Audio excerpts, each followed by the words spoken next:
body positivity or pro-obesity. I've seen quite a few growing arguments online around the body positivity movement, around is it pro-obesity? Is it doing more harm than good?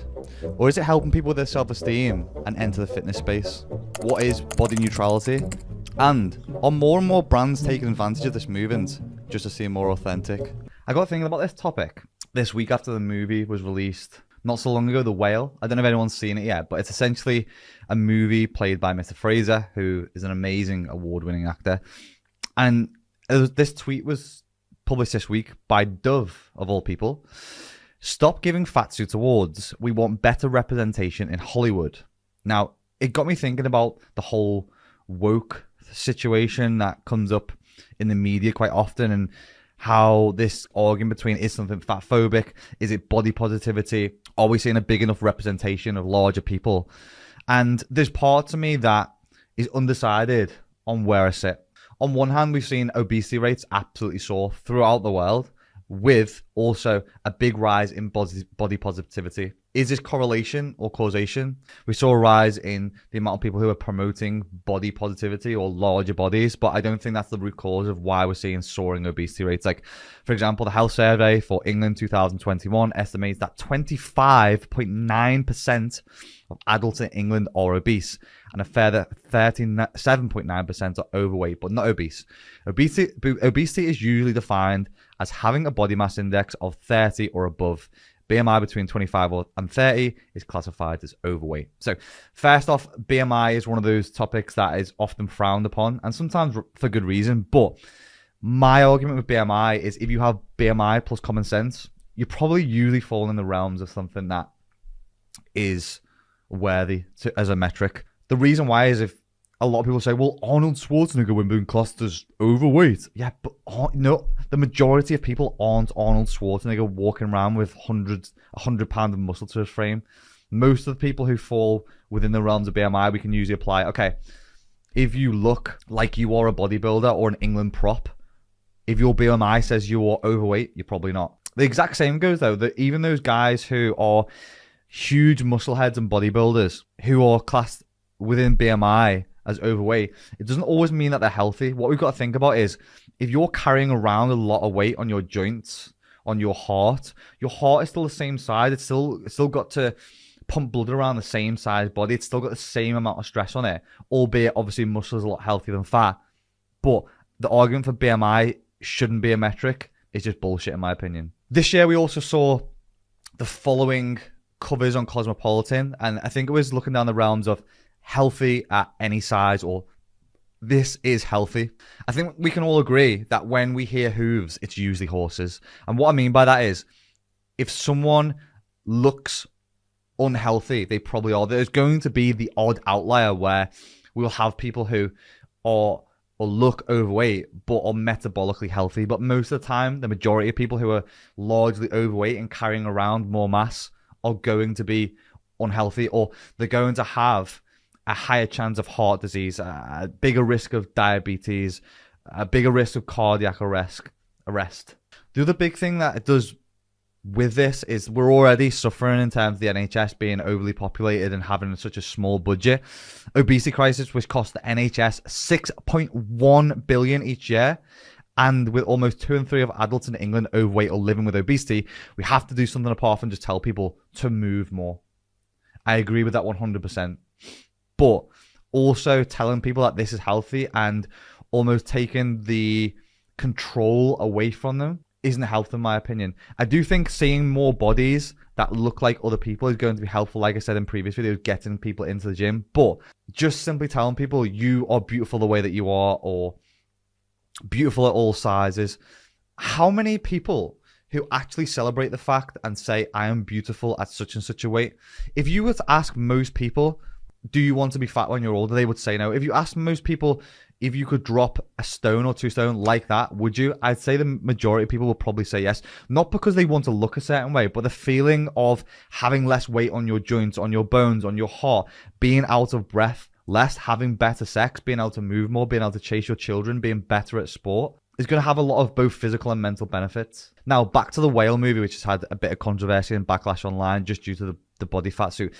I actually don't have a problem with this movie. I don't know why there's been such a kickoff. We look back at the Eddie Murphy movie of the Clumps.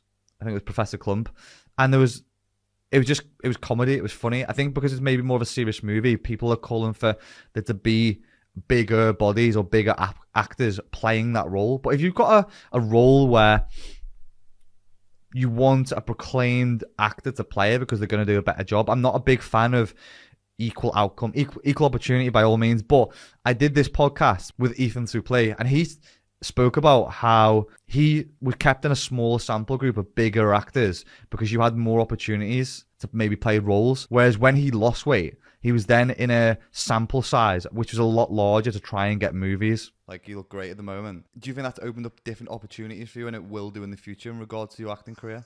The pool of guys who look like me now is much larger than the pool of guys who are overweight. Although I know that the pool of guys that are overweight is also growing exponentially, right? Yeah. As the country becomes more and more obese, so does that group. There's a larger group of actors now who can take that role. So I'm glad that I'm not competing with them. However, he said, rightly so, he feels 10 times better from being at, I think his top was 510 pounds to where maybe he's down to like 300 or high 200s, and the benefits that it had on his mental health.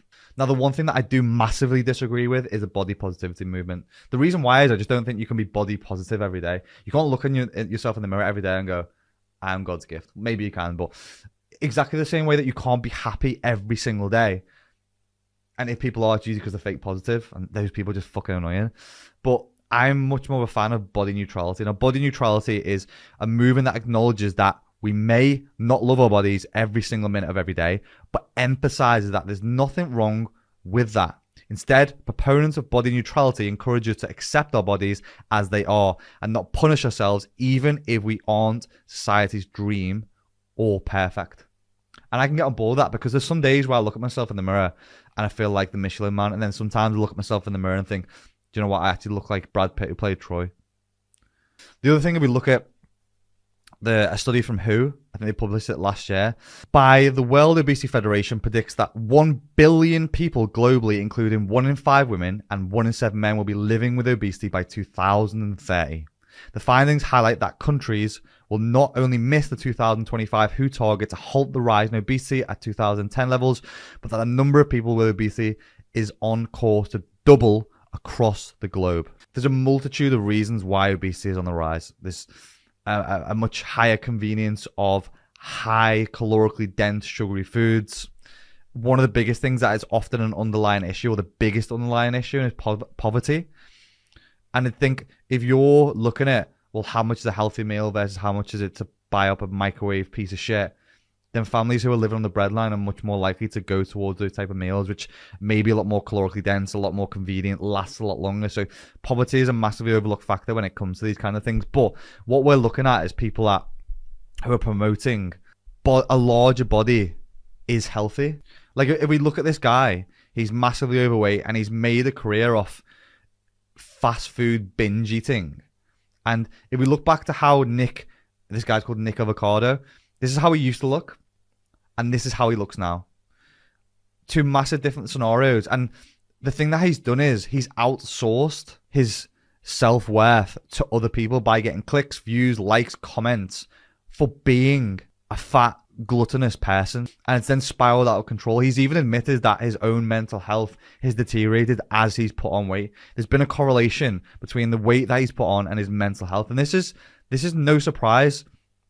If you're going to obviously rent out your self-worth to other people, one, that's going to affect your mental health, but two, putting on vast amounts of body fat is never going to make you happy. And this is something that I think we saw with even Tess Holliday. Tess Holliday, just for anyone who doesn't know, I think she's a model. She's 5'6" and she's 279 pounds. I even think recently she's been through a weight loss journey where she then got backlash off other people. Similar with Adele, she went through a weight loss journey as well.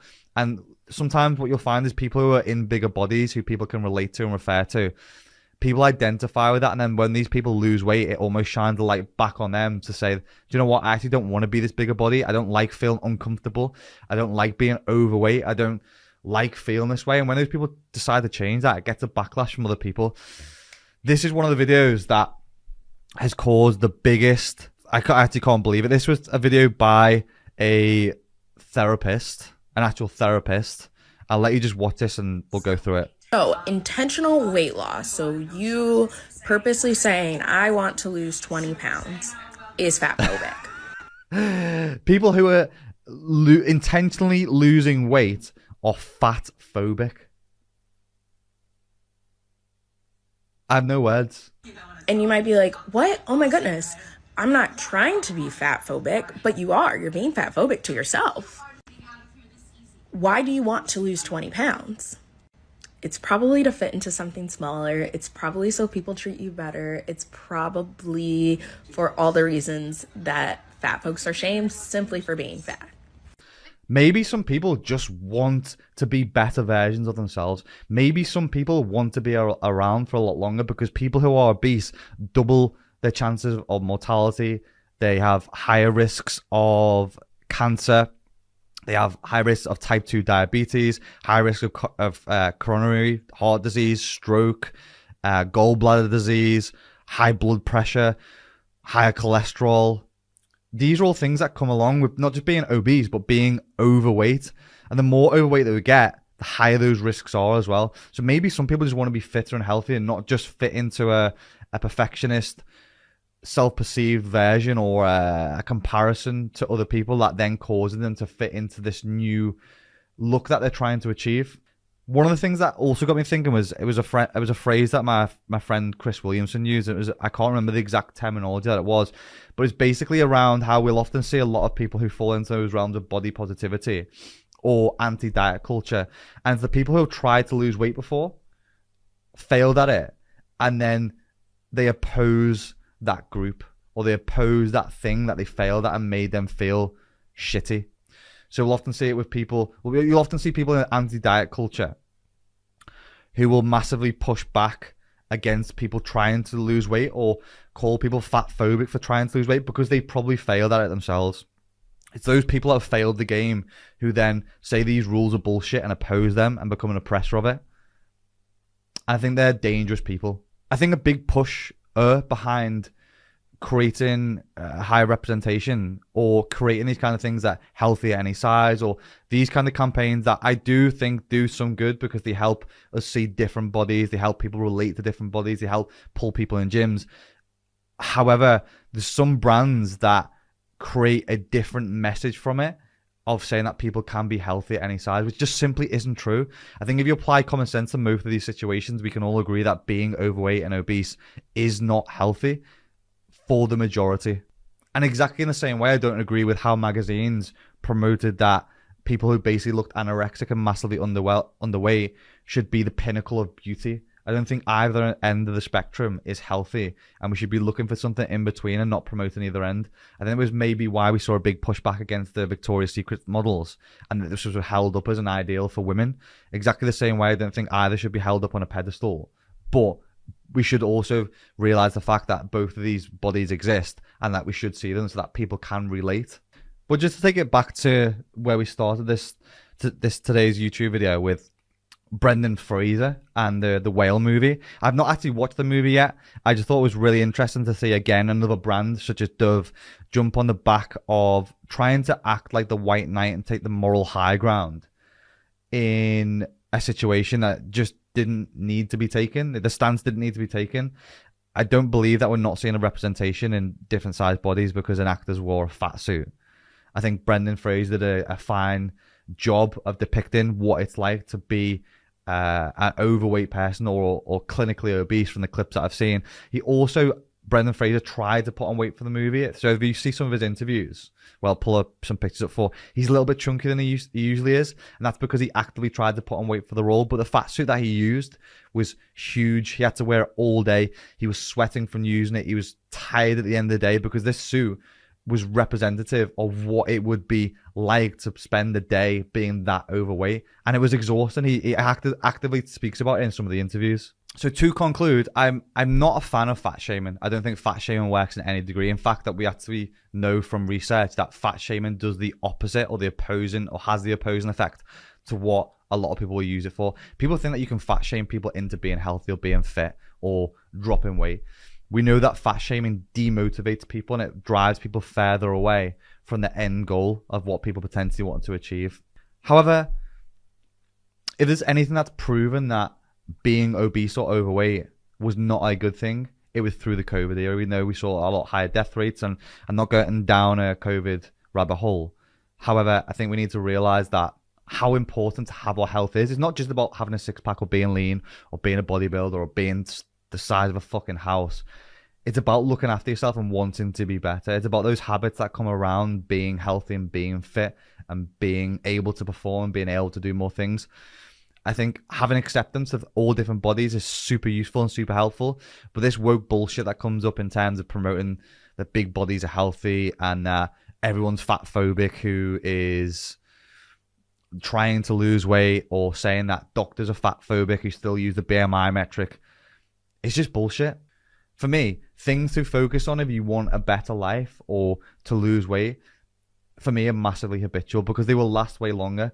So doing things that you wouldn't even think of doing, getting up in the morning and having a routine, reading something or putting something in your head that puts you in a positive mood, unfollowing people that you don't like on social media, not watching the news because you'll see more bullshit and get caught up in it like this, having or taking a cold shower or an ice bath, doing 10,000 steps per day, trying to get a couple of workouts in per week, having the aim to eat a little bit more nutritionally healthy, having the aim of when you feel yourself wanting to go and snack, don't do it, or ask yourself, would you eat an apple right now? And if you wouldn't, it's probably not hunger, it's probably just your appetite kicking off.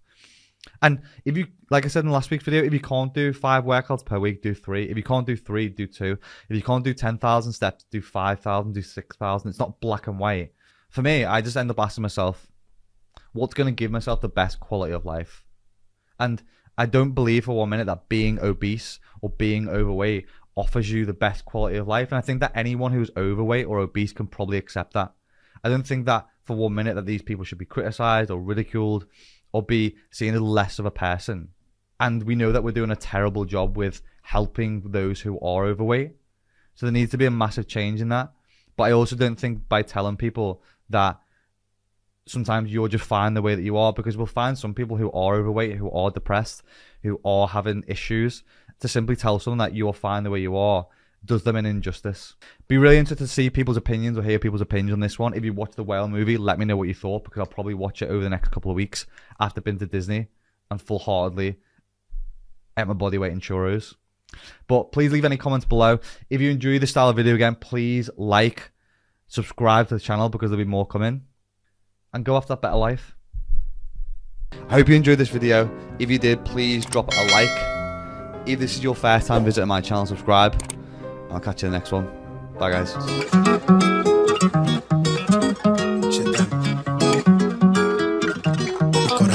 Gun finna jump for this shit. Up top when I